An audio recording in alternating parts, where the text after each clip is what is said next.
Hola, ¿qué tal? ¿Cómo están? Soy el diseñador de interiores Ignacio Martínez Argüello y hoy vamos a seguir hablando de styling en mesas, particularmente el protocolo de mesas. ¿Y para qué? Porque el protocolo nos permite entender y manejarnos mejor ante situaciones formales. Muchas veces tenemos comidas o reuniones y hay más de un plato y más de un juego de cubiertos y quizás no entendemos bien de qué se trata o queremos invitar a alguien a casa y necesitamos saber cómo vamos a poner la mesa. Así que, para comenzar, el primer punto es el de entender o planificar el menú. Una vez que sabemos qué es lo que vamos a servir, vamos a entonces poder poner los platos, los cubiertos y las copas que vayan con eso. Entonces, una vez que ya tenemos el menú, comenzamos con poner un bajo mantel. ¿Y por qué un bajo mantel?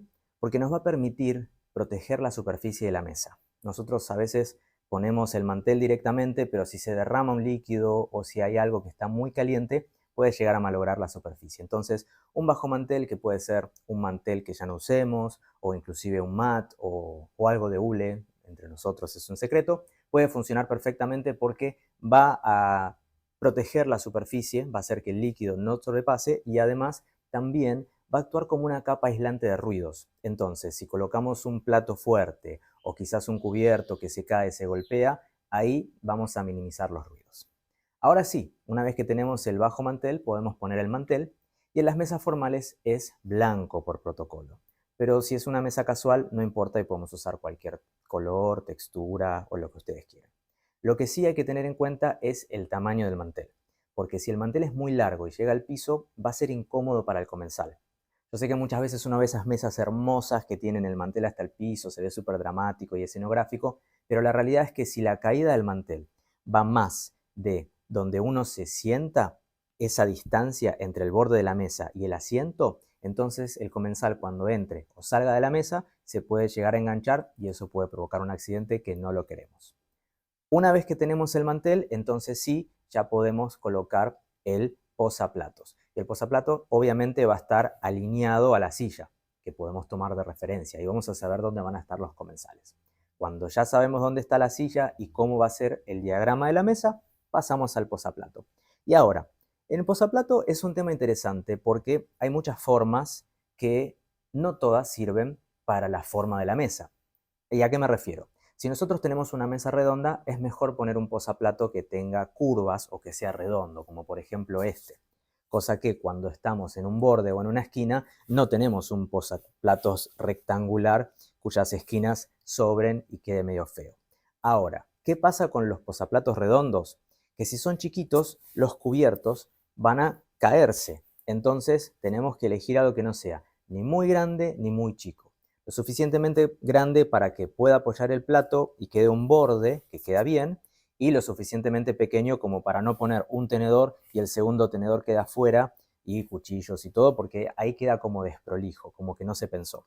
Entonces, o algo pequeñito o algo un poquito más grande que me permita poner todas las cosas sobre el posaplato.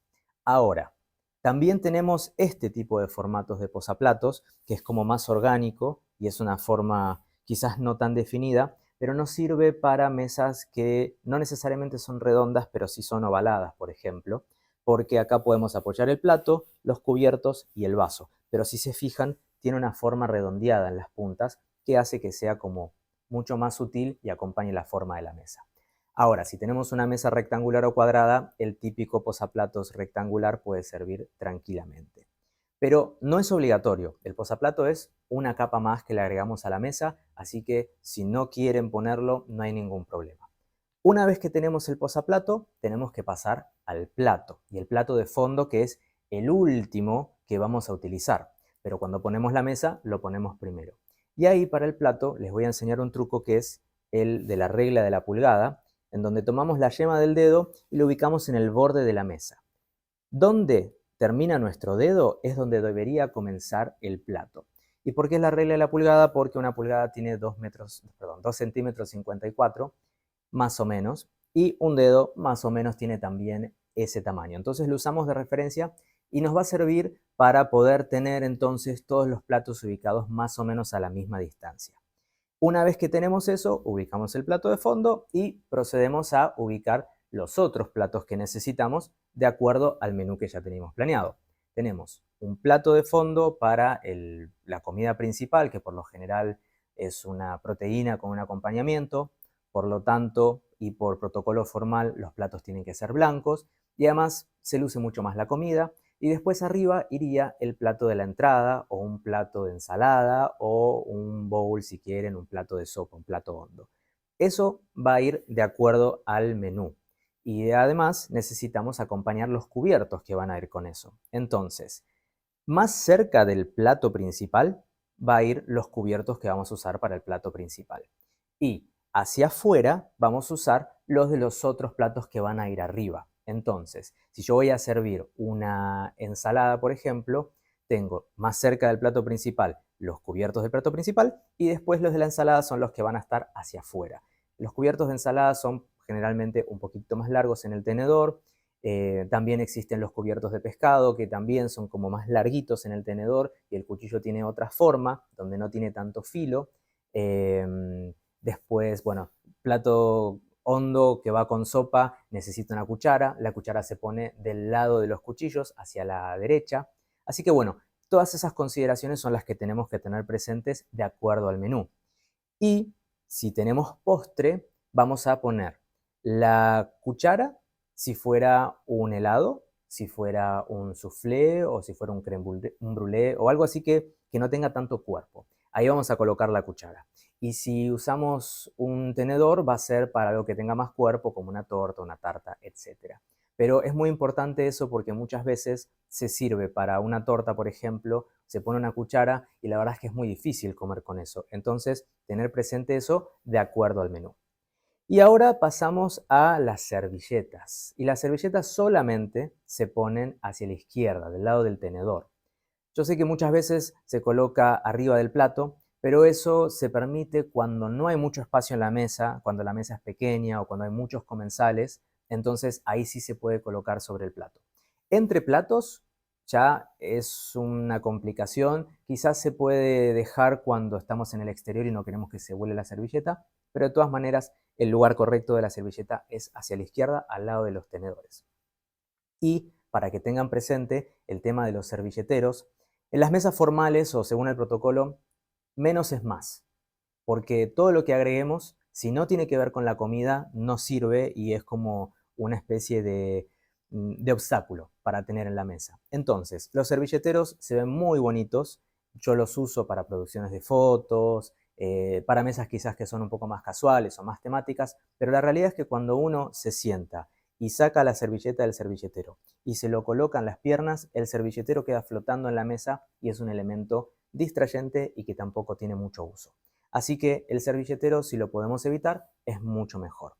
Y ya que estamos hablando de servilletas, les voy a decir dos cosas. Las servilletas se colocan mirando hacia la mesa. O sea, el borde de la servilleta cuando la abrimos es hacia afuera, hacia la mesa, no hacia nosotros. Porque cuando nosotros nos tenemos que limpiar, simplemente abrimos la servilleta, nos limpiamos, se cierra, no se ve y lo volvemos a ubicar. Y volviendo a las reglas, cuando estamos comiendo nos tenemos que levantar, que casi no se permite levantarse para ir al baño o algo así cuando el anfitrión está todavía sentado en la mesa, pero si tenemos que salir de la mesa, la servilleta se pone sobre la silla. Y si terminamos de comer, la servilleta se coloca sobre la mesa. El segundo punto de las servilletas es que por protocolo tienen que ser blancas, sin monogramas, sin bordes, sin nada. Y si es algo informal, entonces sí. El hecho de los monogramas ahora medio que ya pasó un poco de moda. A mí me gusta mucho esta servilleta, pero ya no la uso y les cuento por qué. Porque el monograma parece medio pretencioso. En la antigüedad se usaba cuando se lavaban las cosas en lugares comunes porque no había agua corriente en las casas. Pero ahora que ya todo el mundo tiene, tener un monograma es como un poquito demasiado. Pero bueno, volviendo a la mesa, el siguiente paso es el de los vasos y las copas, que es lo que nos está faltando. Ya tenemos los platos y tenemos los cubiertos. Ahora, como les decía antes, de acuerdo al menú vamos a saber qué es lo que vamos a comer y cómo lo vamos a marinar. Entonces, necesitamos por lo general una copa de vino, que es la más grande, que va alineada al cuchillo cuando la colocamos en la mesa. Un vaso de agua o una copa de agua también. Yo prefiero usar copas, me parece que le da como un poco más de dinamismo y más variedad. Y después copa de vino blanco o quizás una copa de espumante que iría hacia el fondo porque el brindis es lo último que se hace. Y después, lo último que nos queda como detalle final es el tema de la decoración. Pero como les decía, menos es más en este caso. Entonces, flores, velas o elementos decorativos no pueden ser muy altos. Particularmente con las flores porque además son más voluminosas. Y acá les voy a decir lo que yo utilizo como referencia, que es la regla del codo, en donde apoyo el codo sobre la mesa y la distancia del codo a mi puño cerrado es la distancia máxima que puede tener un elemento sobre la superficie. Si sobrepasa esta medida ya no lo puedo usar, puedo usarlo, pero no lo recomiendo porque estaríamos bloqueando la visión, ya es un elemento demasiado alto. Entonces las flores, que por lo general son más voluminosas, nos va quizás a molestar un poco.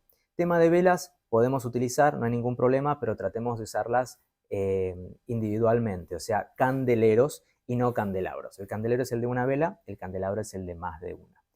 Y para decir un detalle de las velas, por favor, en una comida las velas no pueden tener perfume porque eso va a interferir con los aromas de la comida. Y creo que ya estamos. Me parece que con eso podemos cerrar una mesa formal. Si se fijan, no es nada difícil, todo sigue una lógica y de hecho es bastante práctico. Así que si les gustó el video, lo comentan, le dan un like, se suscriben al canal y nosotros nos vemos en la próxima. Chao.